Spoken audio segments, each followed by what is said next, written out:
त्याचं लिंग कापलं, पाणी पाजायचं म्हणून त्याच्या तोंडामध्ये लघवी केली, त्याचे दोन्ही हात दोन्ही पाय गुडघ्यापासून तोडले, त्याच्या बरगड्या तुटल्या, त्याच्या अंगावर WWF सारख्या उड्या मारल्या.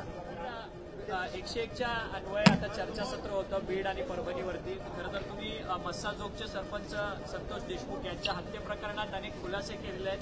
तुम्ही जी लिस्ट सभागृहात दाखवली त्याच्यामध्ये अनेक हत्या झालेल्या आहेत. तुम्ही मुख्यमंत्र्यांसमोर ठेवलेल्या आहेत. काय अधिकची माहिती आहे? असं आहे की बीड जिल्ह्यातील एक विशिष्ट तालुका आणि खास करून त्याच्यातला परळी हा भाग, येथे जिथे म्हणजे जितके रक्ताचे पाट वाहिलेत तितके महाराष्ट्रात कुठे वाहिले नसते. जितक्या हत्या तिथे झाल्यात तितक्या महाराष्ट्रात कुठे झाल्या नसतील. आणि राजकीय वरदहस्तापोटी त्याची चौकशीही झालेली. चौकशी करणारी पण माणसं ह्यांची, मर्डर करणारी पण माणसं ह्यांची, आणि सत्ताधाऱ्यांचा पोलिसांवरती प्रचंड दबाव. त्यामुळे न्याय कुठे मिळालेलाच नाही. नशिबाने संतोष देशमुख या युवकाची हत्या झाली आणि लोकांनी तोंड उघडायला सुरुवात केली. आणि त्यामुळे पहिल्यांदा वाल्मिक कराड या क्रूर माणसाचे, म्हणजे रामन राघवचा बाप या क्रूरतेवर, पहिल्यांदा त्याचं नाव घेण्याची हिंमत लोकांनी दाखवली. आणि आमचं काम आहे महाराष्ट्रातील जनभावना सभागृहाच्या माध्यमातून शासनाच्या नजरेत आणणं आणि उभ्या महाराष्ट्राला सांगणं. ते आज आम्ही केलं. माझ्याकडे यादी आहे 7 खुनांची, वाचून दाखवली. बापू आंधळे मर्डर, महादेव गीते 307, बंडू मुंडे मर्डर, महादेव मुंडे मर्डर, दुबे व्यापारी अपहरण, रोडे मर्डर. किती मी नावं घेत नाही ते त्याच्यातनं नको तो बाजार उठायचा. आणि असं काही जातीपातीचं राजकारण नाही याच्यामध्ये. मारणारे वंजारी समाजाचेच, मेलेलेही वंजारी समाजाचेच. ह्याच्यातला दुसरा खुलासा जो मी केला आहे तो महत्वाचा आहे की ह्याच्यातले काही जण ज्यांनी मर्डर केली ते नंतर गायबच झालेत.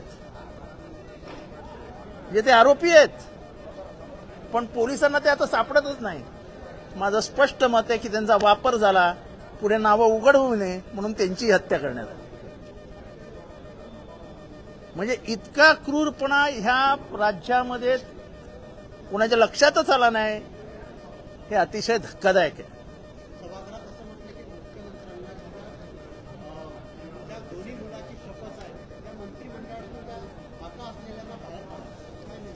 तो आका कोण आहे अख्ख्या जगाला माहिती आहे.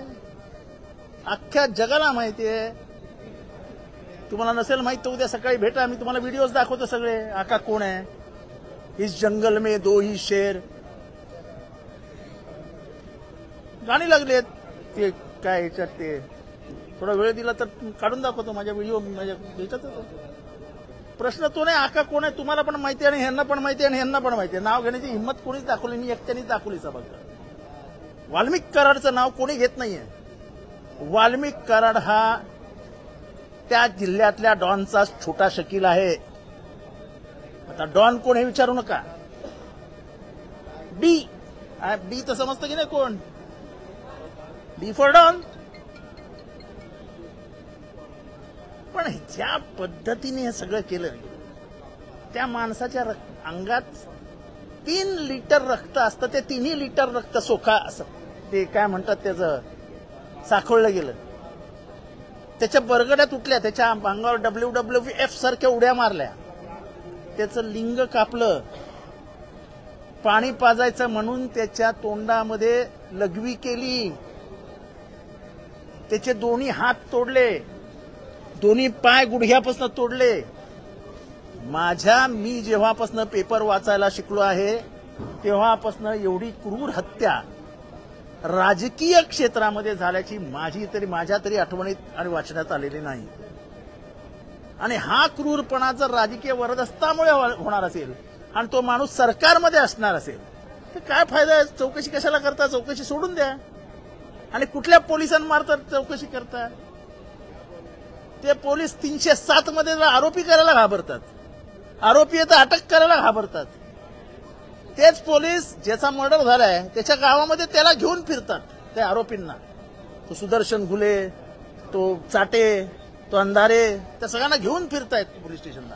आणि मी स्पष्टपणाने सांगितले की पोलिसांनी आणि आरोपींनी मिळून संतोष देशमुखला मारलं. संतोष देशमुखला मारण्यात पोलिसांचा सर्वात मोठा हात आहे. आणि हे पण मी सांगतो की वाल्मिक कराड माझा जातीचा आहे, पण महाराष्ट्रात जातीपातीचा भिंत कधीच आड येता कामा नये. आपण शिवशाहू फुले आंबेडकरांचे विचार जेव्हा मांडतो त्या जातीपाती धर्माच्या पलीकडे जाऊन न्यायासाठी मांडतो. तिथे अत्याचार असेल तिथे आंबेडकर असतील. अत्याचाराविरुद्ध आंबेडकरांचे विचार घेऊन आपण समोर उभं राहिलं पाहिजे. या भावनेतनं मी उभा राहिलोय. वाल्मिक कराडला खुनात आरोपी केला पाहिजे. मागचे जेवढे खून आहेत तेवढे सगळ्यांची चौकशी झाली पाहिजे. ज्यांनी ज्यांनी तक्रार केली आहे त्यांना परत बोलवून त्यांच्याकडनं फेर तक्रारीची नोंद झाली पाहिजे आणि सगळ्यांची चौकशी झाली पाहिजे, आणि तीही सिटिंग जजकडनं. कारण का बीडमध्ये एकही पोलीस ऑफिसर हा त्या जिल्ह्यातले माजी पालकमंत्री याच्या विरोधात एकही गुन्ह्याची नोंद करत नाहीत. त्यांचं नावही कुठे घेत नाहीत. आणि सगळे अधिकारी, तो ऍग्रिकल्चरचा असो, तो रेव्हेन्यूचा असो, तो पोलीसचा असो, हे सगळे अधिकारी हे त्या पालकमंत्र्याच्या सांगण्यावरनं त्यांची ट्रान्सफर त्या जिल्ह्यामध्ये होते. 300 हायवा एका दिवसात, 300 हायवांची म्हणजे मातीचं कॅल्क्युलेशन करा. 15 टनाची एक हायवा असते.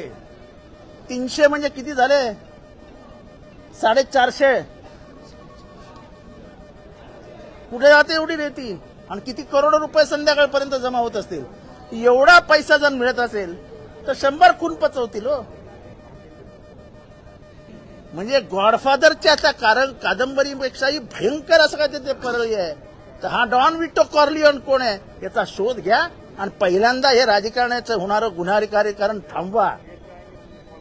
हे सरकारची लाच काढणार आहे, सरकारचं वस्त्रहरण करणार आहे.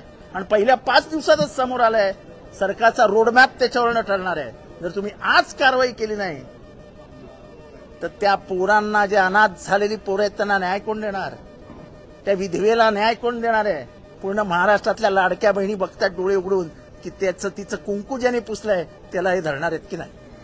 सर, खंडणी प्रकरणात गुन्हा दाखल झालाय, परंतु अजून देखील वाल्मिक कराड फरार आहेत. वाल्मिक कराड नागपुरात आहे. मी सांगतो तुम्हाला, वाल्मिक कराड नागपुरात आहे.